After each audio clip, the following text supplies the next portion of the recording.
This week I've mostly been fixing an Alfa Romeo. Hello, welcome to Furious Driving, and if you're not from the UK and don't know what the heck that last thing was all about, that was an old TV show called The Fast Show. Jesse's Diets, Google it, it's great fun. Anyway, right, this weekend I was meant to be bringing you a starting the Rover V8 video. Everything is done, all I need to do now is prime the oil pump and set the timing, and that thing, it's like 97.3% certain it's going to purr into life without a single issue. Even the flat battery won't be a problem. Probably. However, at the 11th hour, I noticed this. You see this? This is a bad thing. So I wasn't going to be running it anywhere. I knew these big radiator hoses were kind of on their last legs, but I thought they'd at least see me through my run-in period of getting the car started and breaking in the camshaft. But no, that's not going to do a thing, and I can't be having an exploding hose halfway through the run-in period. More for the bin, more for the credit card. So I've ordered a new one of them, and that'll be here hopefully tomorrow. So maybe midweek we can have a starting the Rover V8 video at last. I can balance my Rover mug on the engine bay while it purrs. It's not going to go well, I'm sure, but at least we can try. Anyway, so right, it's been like a full week since I did my last workshop tinkering video, so I feel like I'm letting you guys down a bit, but I have got a lot of stuff to be doing. Did the live chat at the weekend, lots of questions. Where's the Sinclair C5? In case you didn't see the live chat, it is back in my previous videos. I've ordered a battery for it, but it hasn't turned up. I don't know if it's because I've been scammed online or if it's because it's stuck in the Suez Canal, but I've been waiting about 3 weeks for a battery now, since before the last video of the C5 I actually put out, so I don't know where that's gone, but I'm not going to reveal another video of that vehicle until I've got an actual battery so I can actually drive it in the video, because it's gone too far down the road to not do that. So right, all three of my, in fact 4 of my 90s, noughties retros have been off the road since January. I accidentally taxed them in January, and then it snowed in February, and then it was pretty miserable and road salty in March. So all this thing, the Alfa, the Volvo, the Tomcat, the Mini, they've all been off the road. Sawn, if you're not from the UK, again, it's a thing where you tell the government that you're not driving your car, you're not going to pay tax this month, but you have to keep it off the road, you're not allowed to drive it. So I've done that for those 4 cars, because that saves quite a lot of money. But right, before we put them all back on the road, I need to do a few odd jobs just servicing them all, because it's around this time of year, it's service time for all of these cars. Alfa Romeo in particular is beyond critical to have the right oil, the right amount, never let it drop more than a millimetre on the dipstick. And also this car is going to go and get a cam belt in about a week and a half's time. So I want this thing to be tip-top, tickety-boo, and all ready to go. So I'm going to do an oil change. I've been down to my local Alfa Romeo dealership and bought a genuine oil filter for this car. There you go, Lancia Fiat Alpha parts, because as long as I've had this car, I've only put genuine Alpha filters on it. I don't normally bother doing that with anything else, apart from the Volvo. I'll do the Volvo as well, because that's also had Volvo filters its whole life too. So let's do a quick oil change. Also, the headlights on this thing are worse than a pair of sickly glowworms withering in the headlamps. So I've got some Osram night breakers, 150% brighter, so we'll see if I can actually steer them going in future in this thing. And I'll just go over the engine bay, see if there's anything else that needs doing while I'm there. And while I'm walking past, I'll notice and point out that the dastardly local cat that keeps putting paw prints up the middle of my Alfa has been joined by some local horrible bird which is dropping its droppings all over the bonnet. I'll give that a wipe as well, because that stuff eats into the paint horribly. This does need a bonnet paint job, but I don't want to be doing it today or tomorrow. Other jobs for this car are the key. I've still not got a remote on this, which is irritating. Oops. Huh. Other fun things with this car, when my son was a bit smaller and I just got this car, he was sitting in the front having a little sit in the driver's seat, and he kicked that bonnet release and managed to push it backwards off its mount, which is not a good thing. So I've had this thing connected so I can shuffle it back and forth if needed, but also on trickle charge, and it says battery full, so that's a jolly good thing. I'll give that a quick start up to circulate the oil before I dump it. I don't know if I included this in a previous video or not, but I found what I'd done with this permanently mounted battery charger doohickey thing, and mounted it onto the battery so I can just unhook that and carry the charger away without having to connect these. Well, because I did it in a hurry, I left these under the engine bay anyway, which is just careless. I will actually move this onto the V8 now, because that battery is 5, maybe 10 years old, and it's been on off charge during that time and disconnected from the car, but I'm being massively optimistic, hoping it's actually going to fire the thing up this week. Right, so quick test fire of the car, because I haven't started it all week. In fact, it's about 2 weeks since I fired this car up actually. Oh, that's much better. That really is a significant improvement over what I've been putting up with on this car. Decent battery in at last, and of course, keeping the battery on condition charge, so big difference there. All good, right. Yeah, it is sunny, as people are probably pointing out. I will crack on with doing this imminently, but I need like a full day where I can get stuff done, but I need to go out this afternoon, so I'm not going to crack into that just yet, but I will be getting onto this very soon indeed.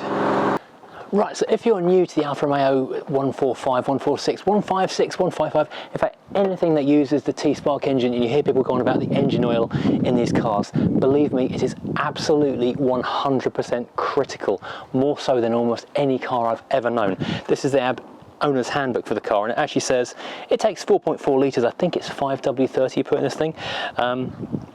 But it actually says here in the handbook, consumption depends on how the car is driven and the conditions of use, which is fair enough. Oil consumption of up to 1 litre every 1,000 kilometres, that's kilometres not miles, so about 750 miles, is permissible. That's expected by the manufacturer. Oh no, I was wrong. The next page it tells you to use 10W40, not 5W40, so I made a bit of a boo-boo just there. Right, so yeah, the thing is, the reason this is so critical, obviously low oil on any engine is pretty much fatal for that engine. However, in these ones, they have a particular design quirk in that there is this is what I've been told, I've never actually checked into it, but I've been told this reliably, there is a cutout in the bottom of the oil sump that allows the exhaust pipe to pass underneath the engine, and that means that underneath piston number 3, cylinder 3, there's shallow oil at the best of times, and so if the oil level drops noticeably, then you suddenly have no oil and piston number 3 will burn out. There is almost no access to get a jack underneath one of these cars. Luckily this is a very low access jack, and I can just about scrape it underneath the body kit, or sneak it rather than scrape it I should say, and find a jacking point. The car barely needs to lift off the ground, just needs like 2 or 3 centimetres of clearance, just so you can get your arm underneath and you can lie down and reach under. So glad I've now got me lying mat. Yeah, lying cheating mat. There's a link to these things in the description, obviously. All helps the channel. Make sure you've got the right size hexi key socket adapter doodah. When I got this massive breaker bar, I genuinely wasn't expecting to do anything like oil services with it, but I could not make the sump plug turn even a little bit using the ratchet. So I'm going in with the big old breaker bar. Just means you probably didn't need to jack the car up.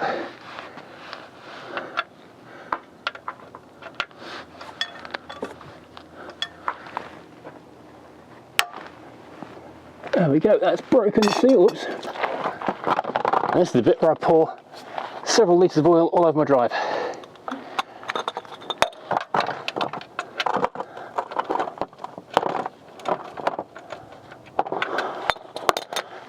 You definitely want to be wearing gloves for this bit. How long's the thread on this thing? Crying out loud. Here it comes, oh my word. That doesn't look too bad actually, it looks quite fresh. But I only changed it, I guess, it was a year ago or just over a year, but the car's barely done any miles since.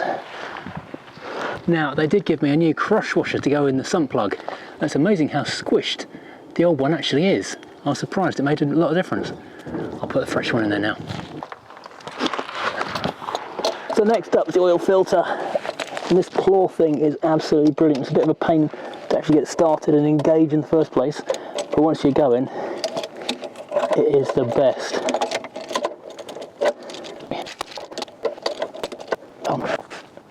And away it comes. In the past, where I got this thing, I spent a lot of time hammering screwdrivers through old oil filters and then praying I didn't need to put them back on again. Let's get some. Oh, I can't reach my arm underneath to get the pen out. Definitely want the pen underneath this because that's going to drip everywhere.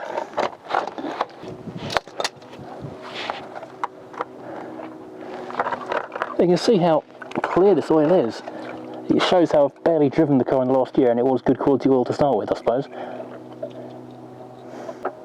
Oh god. Yeah, that always happens. the new filter. Whoops.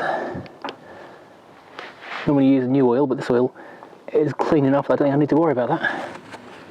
Just give a little bit of smoothing so it doesn't bind up as it goes in. Only finger tight. Job done, filter changed. Bada bing! Okay, that's not pristine, but it's a bit like very thick tea with a black undercurrent, so I've changed far worse than that, and that's actually quite acceptable. Actually looks quite nice if anything. This is absolutely the worst bit of this. It always goes wrong. And I also really do need, oh god, yep, it's gone wrong. I really do need to be booking an appointment at the local tip to get rid of some of this oil. Don't you run off on the pavement. Oh, damn it. At least it's nice and runny. Often it's so thick and horrible and gooey you can't actually get it to go into the bottle. Or it takes an hour to go into the bottle because it's too thick. Well, like so many noughties and 90s cars, the headlights on this car are just pitiful. They're absolutely woefully bad. Hopefully it's a cheap upgrade to switch in a set of better, brighter bulbs. These ones are Osram Nightbreaker lasers. Shark with freaking laser beams. Now these were 25%. Wow, that's really mobile in there. I'm not sure that's right. I'm pretty sure you're not going to be able to do that. We'll see on the other one in a second. Yeah, there was a 25% off special deal on everything. So these bulbs still work, so I'll stick them in the garage for like a just-in-case rainy day. Well, these are apparently blue-tip bright ones as well. Well, that's interesting. I wonder if it's just very old, perhaps. But these are different writing, made in Germany, apparently. Now, in case you're wondering why I haven't done a filling the car with oil again clip in this video, I've bypassed that. That's because I've got several bottles of 530, and I thought this car took 530, so I didn't buy any oil. Just did a bit of a double check. It turns out it takes 1040, not 530. So yeah, I'm going to pop down to Alfred's in a minute and grab some. Now let's see if this one, oh man, that's harder to get to because they put a coolant pipe right in front of the lamp. That's really very Alfa Romeo. It's just occurred to me, I'm muttering about Alfa Romeo and the light access. The last video I put out on the channel was, of course, oh, that was even more than the other one. That's probably broken. Yeah, it was the Alfa 166, and that is also famous for its dodgy lights. Oh man, I love this, is just falling to pieces. Oh, that's interesting. The other one is not a blue-tipped fancy bulb, it's a regular old-fashioned bulb. So let's pop in my other nice shiny new. Actually, I might do that first. I'll have to refit this bit first. Well, that looks nice and bright, but it's kind of hard to tell, seeing as it's suddenly incredibly bright and warm and hot and summery, even though it's still March. Now, of course, I can't test that until it gets dark, and it's not going to get dark for quite some time, and it's still only lunchtime. And secondly, I can't turn the engine on and check that works, so I'm sure it does when I change the oil. I've half changed the oil because I've not been down to buy any 1040 yet, but I'm sure that's absolutely fine as well. I was also going to have a go at taking the aircon pump out. I had a go one of the many lockdowns, when I was doing some other work on the car last year, but it turns out you really need to get the front of the car quite high up, and it's quite tight access. But Jamie's going to have this car on a lift next week and be taking this cam belt cover off as well, so there'll be a lot more access. So we can hopefully get air conditioning working on this thing, which would be fantastic in time for summertime. Right, is there anything else that's going to do on this car today, or should I sign off now? Well, I've just stepped in the garage for a second and having a quick shifty at this, and I'm now getting battery alert. That's not a gel battery, got to choose the right kind. 12 volt standard, yeah, it's showing it's trying to charge it to 15.5, but the level seems to be jumping quite dramatically. So I don't know if that battery's going to be any good or not. I'll leave it on a maintenance cycle for a little while and see what happens. This is probably overkill, but while I pop down to the shops in case I don't know, get knocked on the head and get amnesia, or I don't know, abducted by aliens and someone has to move the car, I'll just put that in there, so you know, just in case. Now while I'm in here, I do have this moisture absorbing bag thing I got. I think it's from Halfords actually. They're quite cheap actually, and they do take a lot of moisture out of the car. Not so important for the summertime, but good to have. While I'm in here, just have a quick glance at this, which is just a moist patch now, but this does seem to collect water here, which can only be coming from just there. I don't know if I can rejuvenate the rubbers by putting some rubber rejuvenation stuff on there. Do other Alfa 145 owners suffer with water collecting in their parcel tray, or is it just me? Things for next week. James from the Alfa Romeo Owners Club says he has a spare one of these things with the correct numbers of doors on it. It's got from a 146, so it's a 5-door door opening or door open warning panel, which is not correct for this car. And also there's nothing apart from this little cubby tray stopping the radio from falling out. He thinks he might have a bar that I can get off him to hopefully repair that. But I do, however, have a double DIN metal cage, which I'm going to look at installing maybe a non-CD head unit in there, just have a flat panel of radio. Well, now the finishing touch. After a quick road trip down to Halfords, we have oil. And a thing that won't open.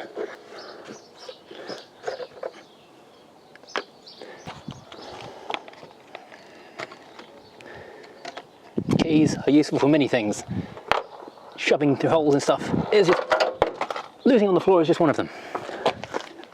Now we test exactly how skillful my pouring ability is. Pretty damn good. Oh no, it's gone wrong. That's overconfidence for you. Sadly, they don't do a 4.4 litre bottle of oil. This is a 4 litre, so I had to get a second one. And I'll just take a little nibble out of that one. But I'm doing the Volvo later in the week, and that's also 1040. So I can seriously treat the Volvo to way better than it deserves with some Magnatech instead of the Halfords own brand it would normally get. Mind you, with a trade car, it's only about £4 difference. Well, weirdly, even though it's had barely a splash enough to, well, 4 litres plus a splash, it's showing us slightly over the line, which is odd. I suppose it's better to have slightly over line than slightly under the line, but I'm confused at that, unless I've got the wrong dipstick in it. Oh well. Right, with the oil's had a few minutes to circulate around the engine and drop down to the sump, so let's do a quick test fire and make sure it's okay.